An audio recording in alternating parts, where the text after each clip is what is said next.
Vetapalem railway స్టేషన్లో ప్రయాణికుల ప్రాణాలకు రక్షణ లేకుండా పోతోంది. గత 25 ఏళ్లుగా సరైన ఫుట్ ఓవర్ బ్రిడ్జి లేక ప్రయాణికులు నరకయాతన అనుభవిస్తున్నారు. ఈ సమస్యపై నేడు చీరాల మున్సిపల్ కార్యాలయం జరిగిన ప్రజా ఫిర్యాదుల పరిష్కార వేదిక కార్యక్రమంలో చీరాల తెలుగు యువత అధ్యక్షుడు దోగుపర్తి బాలకృష్ణ కలెక్టర్ను కలిసి వినతి పత్రం సమర్పించారు.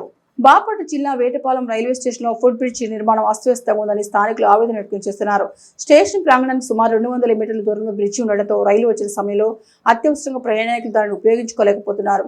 గత 15 ఏళ్లలో ఈ రైల్వే లైన్ దాటే క్రమంలో ఏటా 10 నుండి 15 మంది ప్రాణాలు కోల్పోతున్న పరిస్థితి నెలకొంది.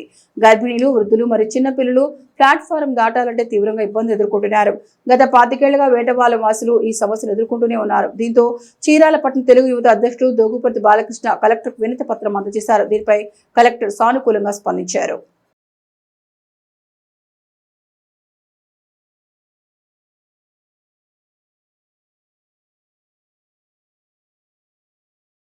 ఈరోజు చీరాల మున్సిపల్ ఆఫీసులో ఏర్పాటు చేసిన పీజీఆర్ఎస్లో వేటపాలెం రైల్వే స్టేషన్లో ఫుట్ ఓవర్ బ్రిడ్జ్ కారణంగా గత 25 సంవత్సరాల నుంచి ఇబ్బందులు పడుతున్న ప్రయాణికుల బాధల్ని ఈరోజు కలెక్టర్ గారికి విన్నవించుకోవడం జరిగింది.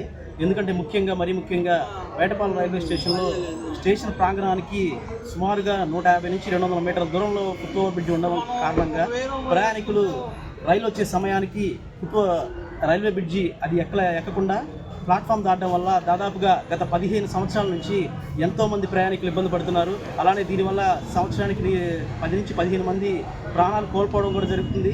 అంతేకాకుండా ఎంతోమంది వికలాంగులు అవడం కూడా జరుగుతుంది. మరీ ముఖ్యంగా గర్భిణీ స్త్రీలు కానీ, పిల్లలు కానీ, వృద్ధులు కానీ వారు స్టేషన్ నుంచి ప్లాట్ఫామ్ దాటాలంటే చాలా ఇబ్బందికరంగా ఉంది. వీలైనంత తొందరగా ఈ యొక్క సమస్యను పరిష్కరించి ఫుట్ ఓవర్ బ్రిడ్జిని స్టేషన్కి మధ్య భాగంలో ఏర్పాటు చేయవలసిందిగా ఈరోజు కలెక్టర్ గారిని మేము వేటపాలెం ప్రజలందరూ వచ్చి కలెక్టర్ గారిని కోరడం జరిగింది. వారు కూడా సానుకూలంగా స్పందన తెలియజేశారు. అధికారులు కూడా వీలైనంత త్వరగా స్పందించి ఈ యొక్క ఫుట్ ఓవర్ బ్రిడ్జిని ప్రజలకు అందుబాటులో ఉంచాలని చెప్పి మీ అందరం సభాముఖంగా తెలియజేసుకుంటాం.